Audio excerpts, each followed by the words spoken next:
Welcome back to Jessup Cellars. Today we're talking about something very special, our new release, our 2007 Juel. This is only our second release of this wine. You can think of Juel for all intents and purposes as a sort of a Merlot on steroids. It's similar to the right bank Bordeaux wines, specifically in the Pomerol region. It's 65% Merlot with about 15% Cabernet Sauvignon, 15% Cabernet Franc, and 5% Petit Verdot.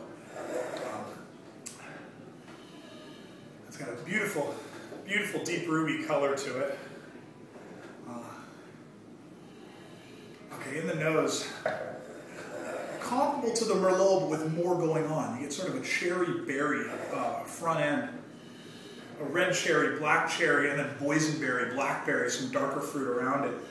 And then I get this Persian Bazaar spice market. I mean, cinnamon, clove, nutmeg, cardamom. You've heard me talk about the Merlot in the past as having real holiday spice on it. I believe our Pinot Noir, I described it in a similar fashion. This has more of the same. You know, all those spices coming out of it. It's got this really heady aroma to it. Now on the palate, some of those flavors follow through. God, it's like a sledgehammer wrapped in silk. It's very, very full-bodied and yet easy drinking at the same time. That cherry-berry, combination up front, and then again more of that spice, almost a maple characteristic coming through from the oak. You get a little oak influence, but not overblown by any means. This is a wine that has really good concentration of fruit and beautiful right now, but also very, very powerful. This is a wine that you could potentially cellar for probably 7 to 10 years from the current release.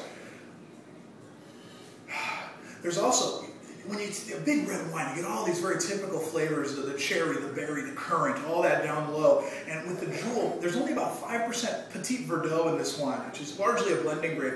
But that comes through in terms of flavor profile as a higher register flavor. You get all these dark red and black fruits, and then there's a little touch of orange blossom or pomegranate. There's a little high note on it, and that's the Petit Verdot singing through just a little bit up top. Just gives it a little more versatility with food. In terms of food pairings, I would go the bigger the better with this. This is ossobuco, lamb shank, pork shoulder, spectacular with very high fat content dishes. Short ribs, anything that's been smoking for 10 hours and is falling off the bone would just be spectacular with this one. God, now this is maybe my favorite in our entire lineup. We'd love to have you into our tasting room and share a glass with you soon. Thanks, and hope you're having a great day. Cheers.